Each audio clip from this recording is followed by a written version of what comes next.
Hello YouTube! Last month, we made a video about how Brussels got rid of the river running through its center because it needed more space. So this week, we wanted to do something completely different, and we ended up making a video about how the river Schelde needed more space, so it got rid of the village on its banks.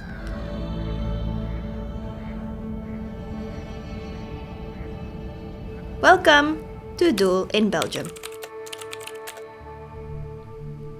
If you search on YouTube for Doel, you will find video after video after video of influencers strolling through empty houses and streets set to spooky music. Doel is Belgium's only ghost town, and everybody with a GoPro has visited it by now, including us.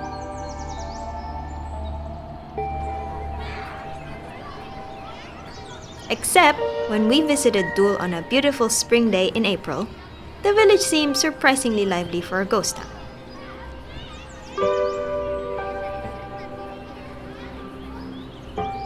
So, what's the deal with Doel?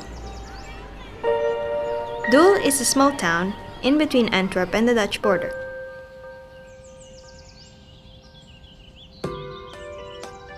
It escaped demolition when the oil crisis of 1973 stopped the expansion of the Antwerp harbor just south of the village.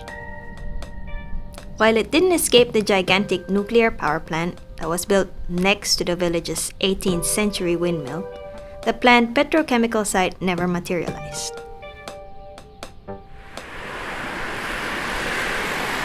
However, in the 90s, the port of Antwerp was growing again, and this time the government decided that Doel had to make space for a couple of the world's biggest container terminals.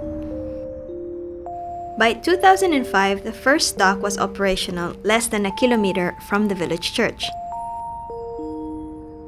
As the second dock was planned straight through the village, the Port of Antwerp started buying up the village house by house.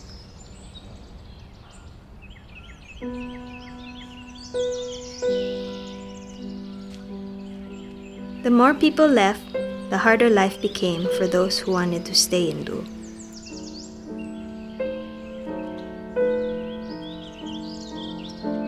The local school closed in 2003, as did the last shop in the village.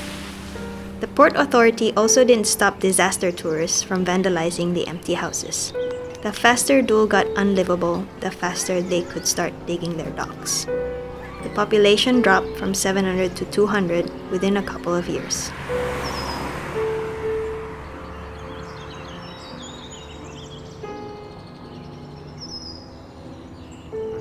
When the Port of Antwerp began with the demolition of the village, Doel seemed doomed. But it's 2021 now, and while most houses here are boarded up, they're still standing. And some people are definitely still living in Doel.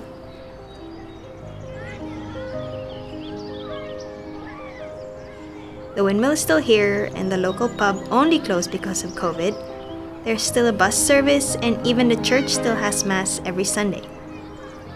So, what the hell went wrong with the second container dock? First, some of Doel's inhabitants sued the government, and they won. Lawsuit after lawsuit.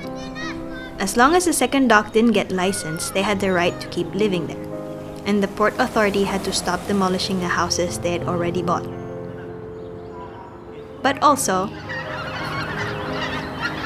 birds.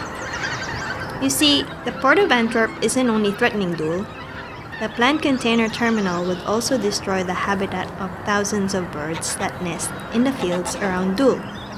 And surprisingly enough, or maybe not, it is the European Union that decides where the birds can nest. So, in 2016, the European Court of Justice refused to license that second container dock. And in 2018, the Flemish government gave up on the whole plan, and they announced that the village could stay after all. Obviously, Doel can't go back to the state it was in 1998. So, it's not clear yet what the future holds for the village.